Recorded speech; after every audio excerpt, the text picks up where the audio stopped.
me set this up for you. So, for those of you who don't know, and I hate that it sounds egotistical for me to bring up my previous work, but I've done some videos on Islam up on YouTube, or you can go to louderwithcrowder.com and see these, where really I just take quotes from the actual Quran or the Hadith, from Muhammad's life, or I guess historical accounts, the canonized texts, and use them and said, listen, what do you folks think about this?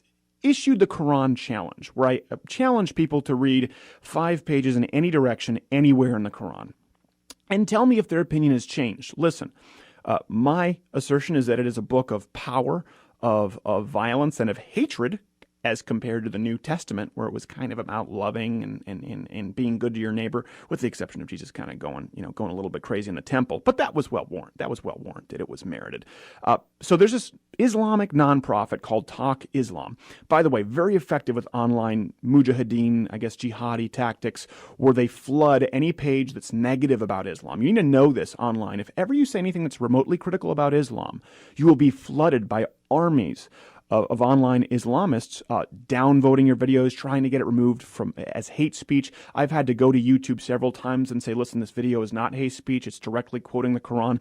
So there's a video up now from talkislam.org with a character who is trying to rebut all of my arguments I made, taking quotes directly from the Quran, and he really thinks he's gotten the better of all, I guess, people critical of Islam through me. So we're going to bring on actually somebody who helps me source a lot of these videos, a very educated man, a guy who actually teaches these courses at churches as it relates to Christian apologetics and Muslim apologetics across the country, Gerald Morgan. Gerald, thanks for coming back. Absolutely, man. Thanks for having me on again. I appreciate it. Yes, we are grateful to have. Last time you were in studio, so now we're doing this via phone, which hopefully doesn't make it too much harder. And I know you're on Central Time, so you're probably pretty groggy.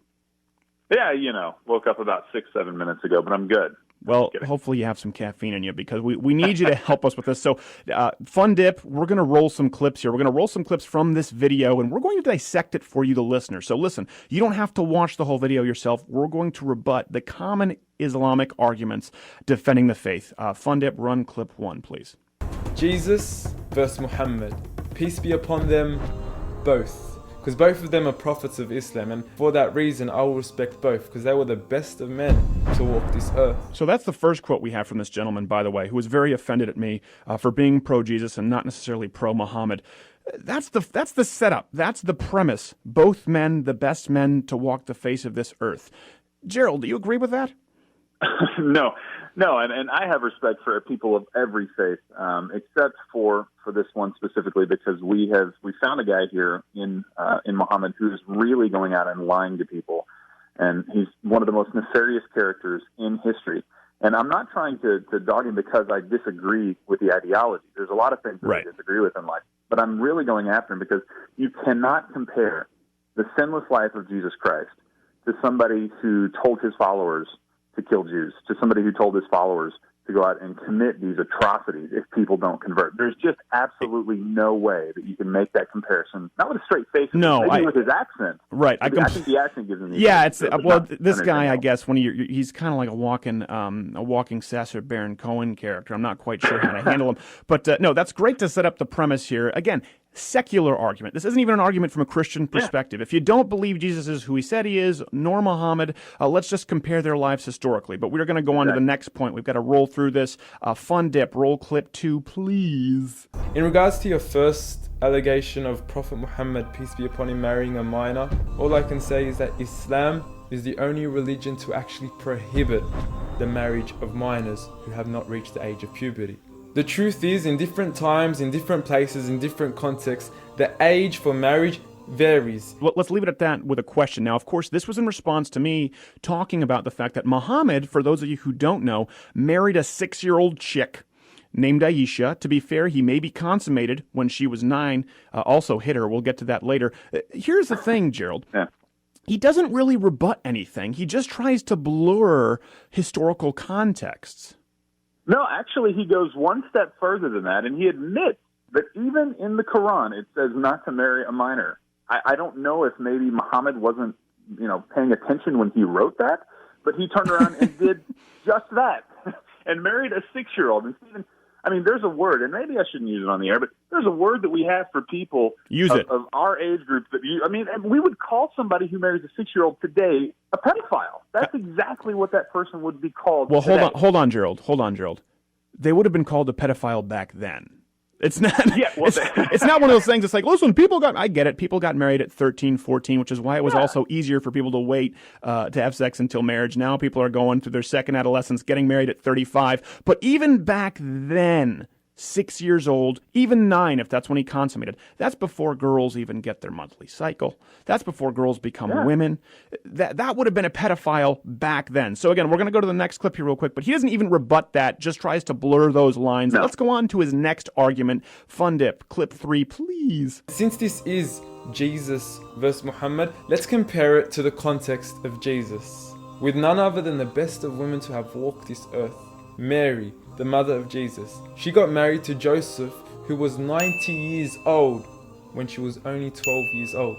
Okay, I've searched for this high and low, Gerald, and I can only find very small fringe websites, usually pro-Islamic websites, that use that argument. Is there any kind of historical backing that Joseph was 90 years old? No, there's no legitimate backing. In fact, there's a lot of things that really make this impossible, right? He's kind of termed as the carpenter's son, and that's how he was making his living. How many 90-year-old carpenters do you know that are out there running around and making a living? Or how about making a trek down to Egypt, right? You know, when Jesus was born, they had to get out of the land for a little while. Oh, right. Okay, but maybe when Jesus was 12 and he was 102 years old, running around the temple trying to find Jesus. I mean, they must have had a great healthcare system back then, because we can't even do that today. Yeah, well, they did. The thing is, they had a better rollout to their healthcare back then. Yeah, they had better websites, I think. Yeah, exactly. They had a better website. Really, it was just a sundial where they sacrificed a few goats. But it's funny that this guy says he's 90 years old, and like you said, I guess if you're Clint Eastwood, Gran Torino, maybe at 90 you can get a few kids off of your lawn. Sylvester Stallone, you just never age. I guess maybe that's what happens. Right. Now, I guess he's sort of extrapolating from the fact, and you've talked about this before, that Joseph is portrayed in some Christian works of art. It didn't really take place until after the 4th century. He was maybe portrayed a little older. Yeah, and it was in kind of a misguided attempt. They didn't want people to associate Joseph as being the biological father of Jesus. Not because he was and they were trying to cover it up. It was just because they were trying to kind of put a point on the divinity of Christ. Right. And so they started to kind of portray him as this older man, so it wouldn't look like he was legitimately the father of Jesus. So it was a misguided attempt, and again, there's been plenty of those in the church. Well, even so, I mean, it's not like Mary was a perpetual virgin her whole life, right? No, she had more children, which again, and goodness, kudos to Joseph. If he was 90 some odd years old, popping out 6 more kids or 5 more kids, that's pretty impressive in my book. Yeah, that was before Cialis, I guess, but he must have had it going on. Yeah. All right, we're going to go on here to the next clip. We'll roll through these. So the next clip, if you can run it, Fun Dip, please. Another thing you mentioned, jihad.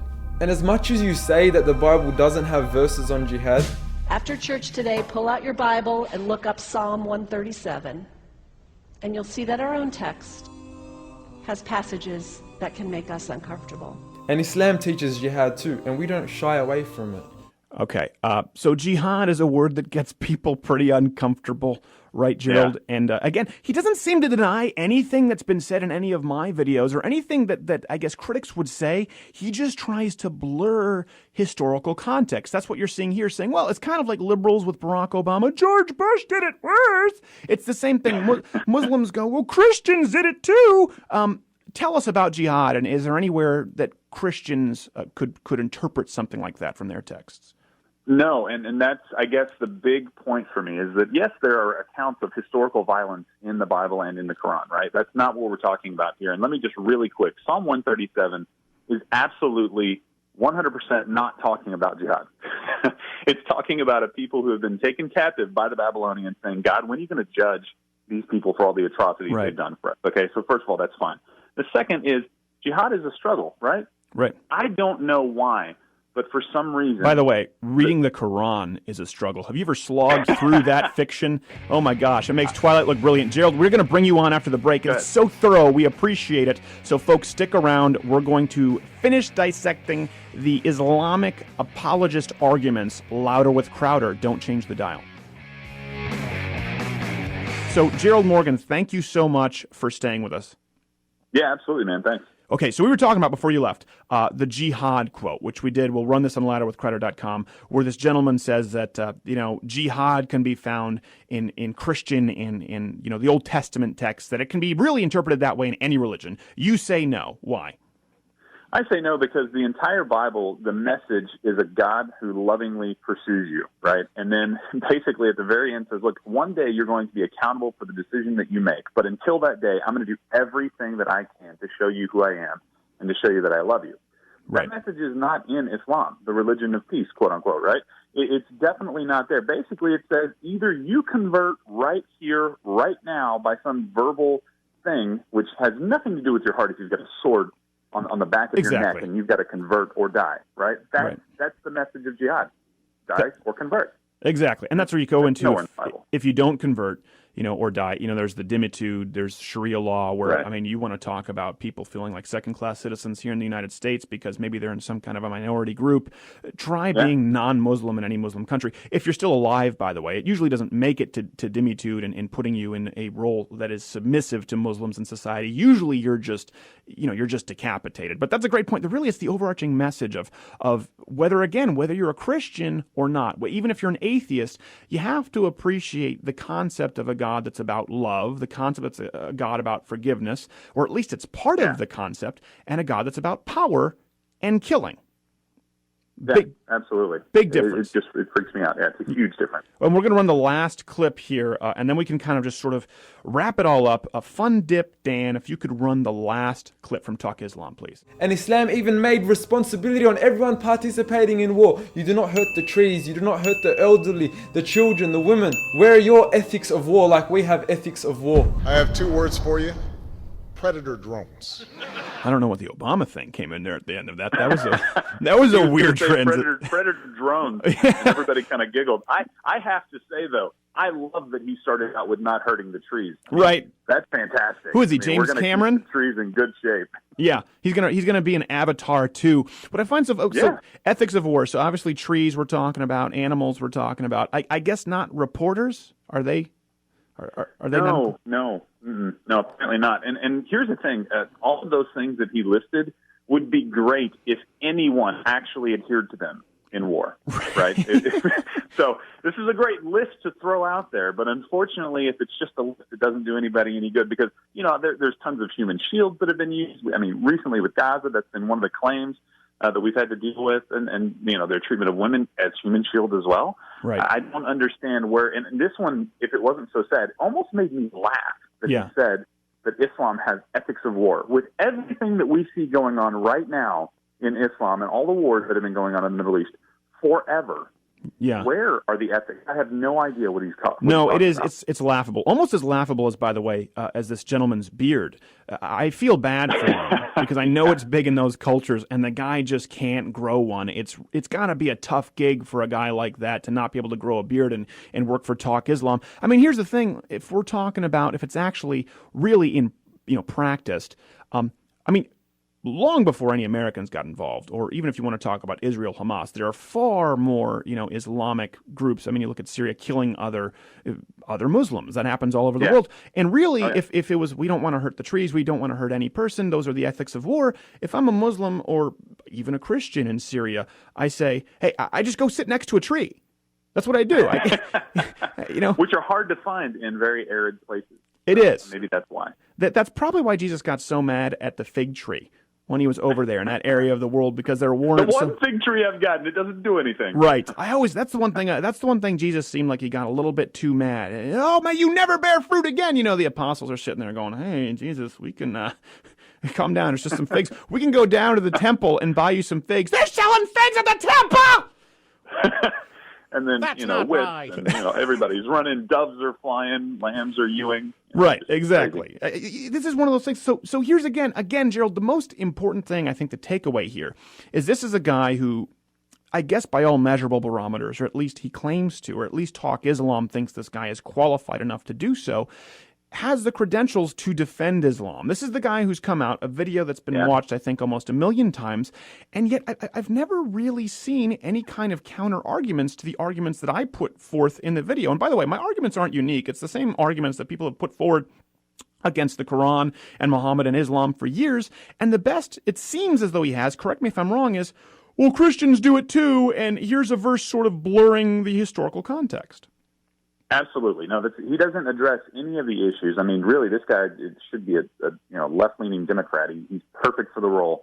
He just says, no, wait a minute, look over here. Don't look at the fact that it's in our book not to do this, and Muhammad did this. Don't worry about that, but look over here and look at this, where maybe you guys have done something bad in the past. Right, exactly. And it just doesn't make any sense. Good call with a left-wing Democrat. Way to tie it back into politics. I can see Fun Dip I'm bringing here. it back, my friend. Fun Dip is giving you a slow clap right now. He's standing up like Billy. Outstanding.